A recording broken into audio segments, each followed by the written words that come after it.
Hello, hello, and welcome to the Journal Star Sportswriters podcast. Was that Santa? Did you say ho-ho there? Is that because of the snow? Ho-ho-ho? I'm your host, Adam Duvall, joined by small school football beat writer Stan Morris and sports editor Wes Hewitt. Recapping the quarterfinals, looking ahead to the semis and the title games, Thanksgiving weekend. Well, Stan, you were up in Crete, and unfortunately for Washington, Crete Monet came back 35-28, 3 unanswered TDs. Yeah, they just showed their speed. I mean, speed kills, right? I mean, they just, Washington was, up 28-14 there, and it looked really good for Washington. But yeah, things turned in a hurry with, got that Jamal Sappho. They just didn't have anybody that could contain him. Mm-hmm. I mean, he touches the ball 6 times, scores 3 touchdowns, and gets 250 yards of offense in those in those touches. So yeah, I watched the stream online thanks to Jason Diedrich, who part of the Washington football Facebook group, and even with the lag on my computer, I saw how fast Crete Monet was. It's just like it would be like here he's on the 10 and they would lag, and he's on 35 and he was gone. Yeah, it just seemed like every time they turned a corner, they were gone. They did a good job of blocking too, and that's the thing. I think they know that they don't have to block for very, very long to break those guys. Just a little crease gives them the speed to get through. Yeah, their quarterback's a fast quarterback too, Trayvon Rudolph, and with that 65-yard touchdown, the go-ahead one. I mean, he was gone right up the middle. Yeah. But I mean, Washington still put up a fight at the end. Oh, that was it. It's amazing. I mean, actually, Crete Monet, all they had to do was probably just take a knee a couple of times, and then it would only have had like 30 seconds maybe for Washington to go that length of the field. But they recover a fumble. Brendan Durr recovering that fumble. That was just like, whoa, okay. Yeah. Maybe this is in the cards for Washington to do it again. And but they got right down there. It just kind of ran out of time. That's all there was to it. And that face, they had a offensive face mask penalty, which it doesn't happen too often. No. They would have been first and goal on a 6 with about 30 seconds left. And it was a similar situation. Fisher just rolled out, made his own time, and found a guy over the middle. Great pass, great catch. Yeah. Just, it's one of those things. That's what Fisher said after the game. This football is really tough. You hate to see that happen, but it's football. It happens. Yeah, and if you look at the replay, whether or not the penalty was rightfully called or not, I won't speculate, but it seemed like the kid knew he had done something, to be fair. Like the Washington kid sort of like, he had his hands near the kid's helmet, and then he like immediately pulled his hands down. So he knew he had done something. I don't know if necessarily the flag came and that made the kid put his hands down or what, but yeah, it was. And you could argue it gave Fisher a little more time to make that play, but it's borderline. So was it a situation where the offensive face mask was called and they just sped themselves up and couldn't get to the line and spike it or run? No, they had 2 more plays. They had 2 more plays. Oh, they had 2 more plays after that. But that was like that. But he completed a pass down to the 6 during that play. Okay. And that brought it back to like the 45. Back on like the 40, somewhere around the 40-ish. And they completed one pass, I believe, or incomplete. Incomplete on one, and then they tried to hook and lateral on the last play, and went to Ludolph and then to Sam Walter. And they just couldn't get it. Okay. Yeah, not enough real estate to maneuver around in that point, and just couldn't get through. Yeah. Too far to go. The Crete Monet offense, 187 rushing, 187 passing. I mean, that's the definition of balance. And those 3, I mean, Stan, you said that those 3 big plays, 97-yard touchdown, 65-yard, 37. It just seemed like big play after big play. Right, and that's the thing we talked about that last week. It was one of those things that they really needed to stop those big plays from happening. And it seemed like the Crete Monet's ability to run the ball and hit those creases really then allowed them to get one-on-one coverage with the really fast receivers. Because it's like if Washington had been able to sort of stop the run in any sort of way, and sort of, then it would have obviously made it harder for Crete Monet to pass. And it just seemed like they didn't know which way it was up sometimes on defense. It's like it would be a big pass play, then it'd be a big run play, and then it'd be a big pass play. And just had them really off balance. Yeah, and on the other side, I mean, Crete's defense, I mean, that offense kind of pumped up their defense. And, Right. you know, they got a couple big sacks there in the third quarter, they got 3 sacks, I think, in the third quarter to keep them from really being able to, you know, to get going anymore. Yeah, as good as Washington's offense was this season, I don't think Coach Crouch, those guys, want to get into a shootout necessarily, even though they did have able to score in large numbers. I think he would rather get a lead and sort of salt it away and control the clock and use his defense than sort of have to trade scores with the team, especially a team like Crete Monet. Right. Well, we did have another quarterfinal. Hirscher 24, Monmouth Roseville 20. From what I read, you know, Monmouth Roseville goes up 20-17 with under 3 to play, and Hirscher just marches down. Again, another key special teams. Hirscher with a field goal, and you know, as in last week with Washington, that was, you know, key for Hirscher here. Seemed like they weren't without their running back C.J. Daniel. That's tough when you lose your horse, you know, in the last few minutes of the game. Obviously, that's one of the things that hurt Princeville in their game, in the quarters, losing their back. But still fought right down to it. And he was, you know, Jeremy Adolphson afterwards, it was like, man, this has been a record-setting year. Records all over the place. It's been just a great year. Right. Even you hate to see it end that way, you know. Congratulations, Hirscher. You get Byron. You get Byron. Yeah. Well, it's the same with what I mean. Just two great. I mean, just to sort of recap here. I mean, 2 great seasons from 2 great programs and teams, and just really fun. Unfortunately, it ends sooner than they wish, of course. So we'll count the close calls as both the recaps of the quarterfinals that we did, and move on to just one thing. Stan, did you have a just one thing? And my just one thing is going to be the Washington crowd down at Crete Monet. You know, 2.5 hour plus drive there.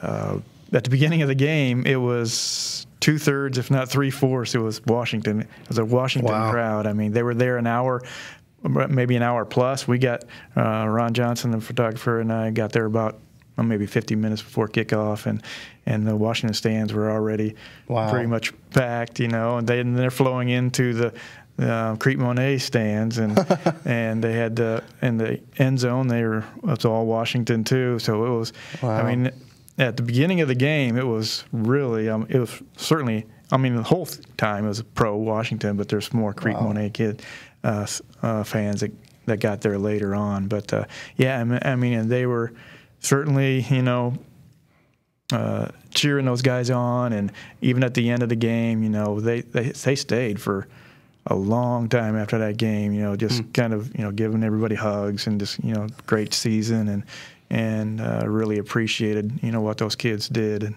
it was kind of cool to see that community aspect. You know, they made the road trip together, caravan together, and just it was pretty cool to see. Well, and then in the online aspect, like I said, that stream that I was watching at certain points had 1,100 people watching it. That's a pretty large number of people. Right. If I don't know how many thousand were up in Monet watching it, but that's community, because honestly, I do believe this time of year, it isn't just Washington who sort of pulls for these teams. I mean, the people at the game might have been the Washington diehards, but the people watching on that stream or following our coverage, the people from Metamora and Morton and Dunlap are all, even though you're rivals in the regular season, I mean, everyone kind of becomes Washington fans, kind of like we were Dunlap fans last year when they were the last team standing, and that just makes this time of year so fun. Right, absolutely. Yeah. Wes, did you have just one thing? Speaking of that, we're out of the playoffs. Journal Star area teams are out of the playoffs. And I did a little research, and I don't know if that's happened before. I mean, I might have missed a year going back, but if you include like the Anawans and the Monmouth Warrens and the Beardstowns, who we no longer cover technically, but we did back then, I don't know if there's been a year in the playoffs history of the IHSA where we didn't have at least a semifinal team. Wow. From smallest to biggest class. Somebody can correct me if there is one that I overlooked, but this is a pretty rare occurrence to not have one of our teams standing at least in the semifinal round. We've had plenty of years where we didn't make title games. Right. But semis, usually our swath is wide enough. We usually catch one in there. So that's a rare occurrence. Yeah. Speaking of semifinals, we'll go to 2A. The 4 teams remaining are all undefeated. There are 4 of 15 remaining undefeated teams. They have a combined 48-0 record. Gibson City, Melvin Sibley at Lanark Eastland. That should be Maroa Forsyth at Decatur St. Teresa, all 12-0. Wow. And then outside of 2A, there's 11 other undefeated teams, which is just rising to the crop, right? There's 3 in 3A too. Yeah. So that's it does tend to happen a little more, I think, in the smaller schools. Some of the talent disparity between the best and the middle is a little wider in the smaller schools than it is in the bigger. You're going to see a lot more 3 and 4 loss teams in the semifinals at this point in the bigger classes, just because they play better competition and the talent's a little more spread out. Well, we're going to kind of skip down to picks, and instead of picking those semifinals, we're going to briefly touch on each 8 class and kind of pick a title game winner. So, Stan, let's hear your pick for 1A. I'm going to go with Lena getting it done again for a second year in a row. I mean, the only team that beat them is that Lanark Eastland Pearl City team who's playing in 2A, and they beat Forreston pretty handily in the regular season. Yeah, I mean, I look for them to repeat. I'm with him right there. Yeah. Yep. Lee Win. I'm going Lee Win as well. 2A, is it safe to say everyone is hopping on the Gibson City Melvin Sibley? Yeah, it's funny. It's the one class with all unbeaten, and yet it's the one where we're like, oh, yeah, no one has a shot at beating GCMS. But, I mean, you look at that grouping, and it's like Maroa Forsyth is there almost every year, too, right? And Lanark Eastland and Pearl City just talked about them, but GCMS has just been... They're a machine. Yeah, they beat this a different Lanark Eastland team last year in playoffs 50-14. You know, that was a team that was 5-5, but this one is a little bit better. But I just think, I see them rolling. Yep. 3A, I have Byron. Anybody else have Byron? Byron at Hirscher, Carlinville at Monticello. You know, I think Byron would probably have to be the favorite out of that grouping, but Carlinville, Monticello, whoever wins that game, I think they got a clear shot at taking out Byron. Yeah, I'm liking Monticello. That's my feeling in that one. Illini Prairie. Yeah. Carlinville was really good defense too. So Byron has an advantage only in that. I mean, not that Hirscher isn't they've earned their spot there, but they do kind of feel like the Cinderella in that little mix for sure. 4A, Richmond Burton at Elmhurst IC, Rochester at Bishop Mac. 2 really, really good semifinal games. Yeah, I'm looking forward to that potential Rochester IC title game. That'd be one that you tune into on Friday night for sure. That's a couple of great offenses and great programs. Yeah, I got to see. I mean, any team that can beat Joliet Catholic 42-0, that's pretty good. Elmer being a 4A school, so Elmhurst IC, but Rochester every year again. So yeah, that's an interesting dichotomy there. It's this Rochester, which is sort of position itself as among the best of the, sort of the smalls, so to speak, among the best of the smalls. And IC just keeps plugging away, and they're there every year. Weren't they 3A last year? They were 3A last year. And yeah, won. 3A champ, right? Yeah. And then and now they're up in 4, and now they're in 12-0. And it'll be really interesting to see what the difference in talent between a team like Rochester and a team like IC. I think we saw, you just mentioned, though, they beat Joy Catholic, so they've already shown that they can hang with the big boys. So. Right. Yeah.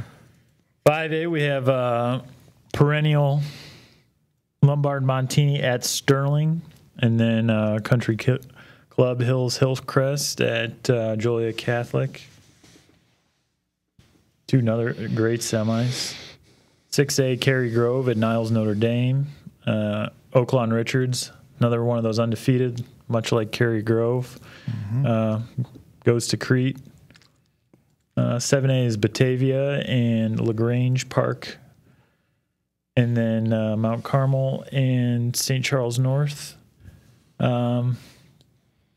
Staying west, doesn't matter. 5, 6, 7A. Who do you guys looking at? Mike O'Brien had an interesting tweet a couple of days ago that spurred some discussion online because he pointed out that could have a lot of Catholic school love on Saturday at the state finals. Because we had Montini against Joliet Catholic, Mount Carmel against Nazareth. You could have Brother Rice against Loyola. Of course, last year I think 7 of the 8 champs were public schools. So it's one of those things where, again, and I do think there will be a lot of Catholic schools in the mix, and of course that a lot of discussion about separating the privates from the publics and all those types of things that always come into play. And anytime you see any domination from one or the other, I'm kind of torn on the whole thing. I don't really necessarily have a hard and fast opinion about. To me, winning state titles is not necessarily. I don't think anyone's guaranteed those. I don't think you should. You don't have a right to have an opportunity to win a state title. Now, do you have a right to opportunity to, I don't know, make a second round game or a third round game? If we're at a point where public schools just couldn't even literally get past the quarterfinals because of all the privates, that's one thing. But every year, I mean, as I said last year, there were 7 public school champs. So you could argue that Catholics were underrepresented in the championships last year. So, and when you look at such a small sample size like that, it's never fair to really make any wide sweeping generalizations. And then arguably the best team in the state, regardless of class, is a public school. Oh, for sure. Yeah, that's Lincoln Way East. So. Defending champ there, and you got Batavia defending champ in 7A, and you know. My nephew plays for Brother Rice. I got a little bit of a rooting interest there. Plays a little linebacker, special teams. And so they got a tough battle here. Interesting playing a rival in Marist in the semis. And then, of course, they have that behemoth Lincoln Way East in the title game potentially.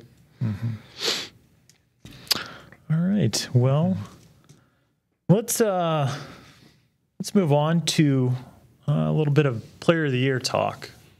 Let's do it.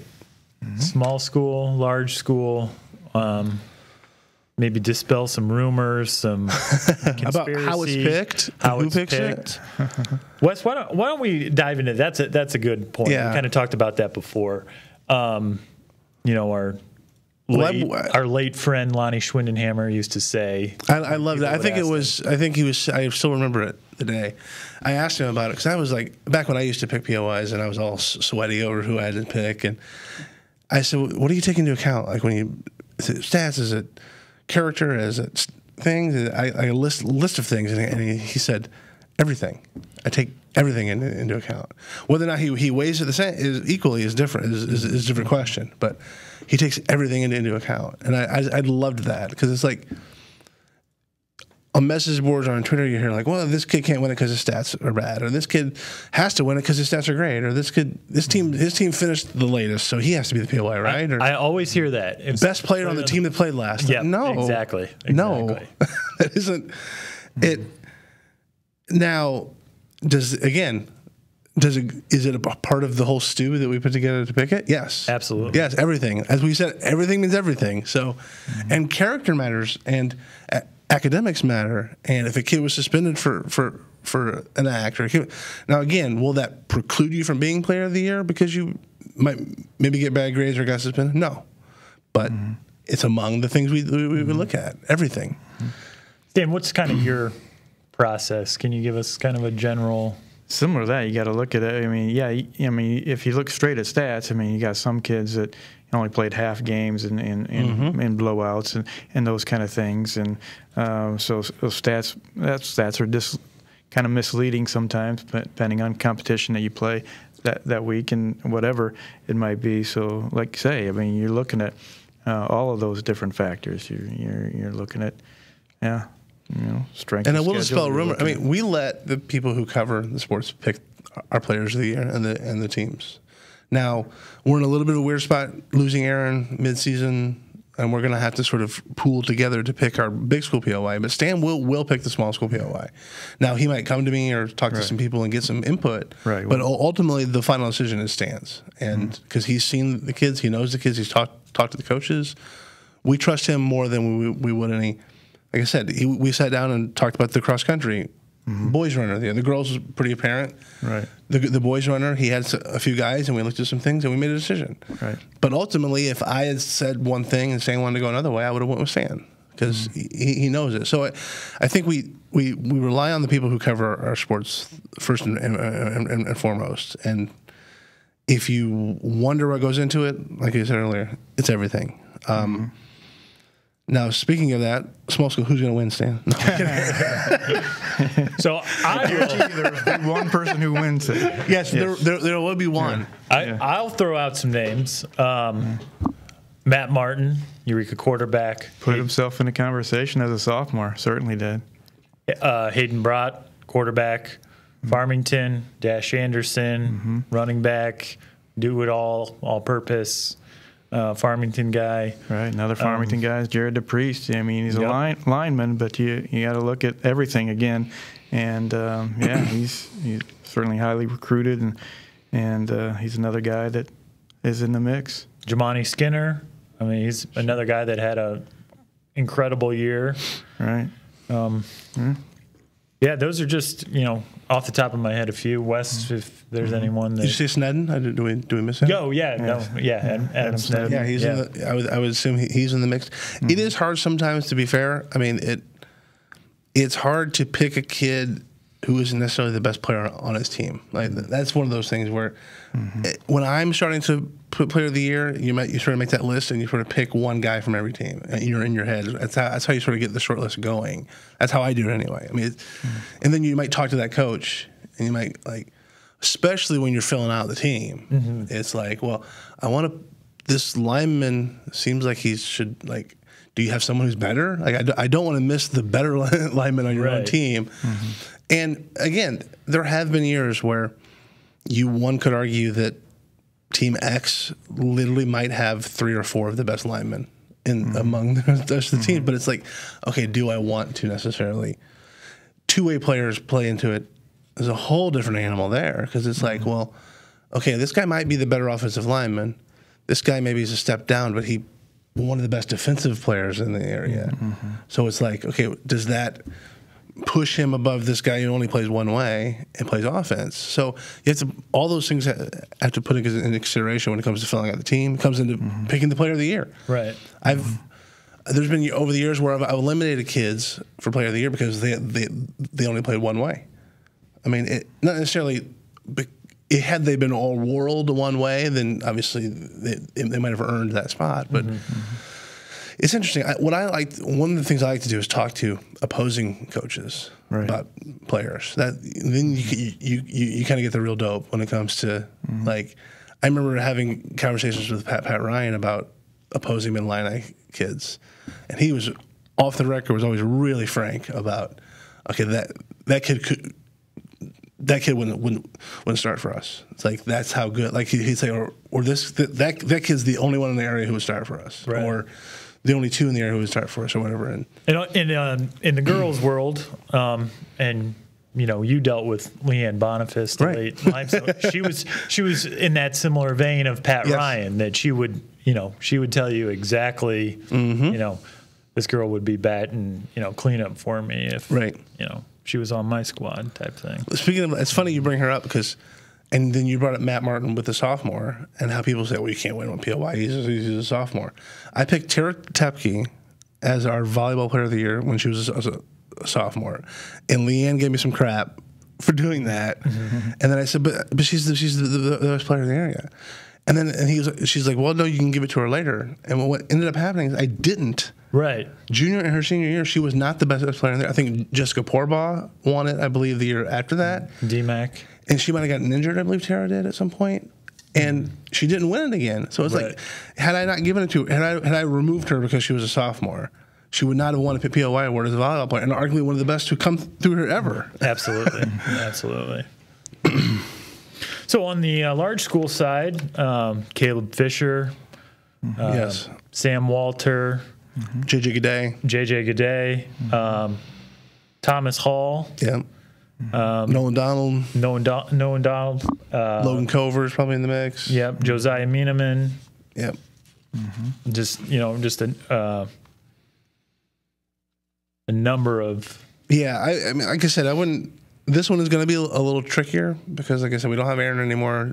Dave Reynolds is going to be leaning have a stand as Washington a couple times as well.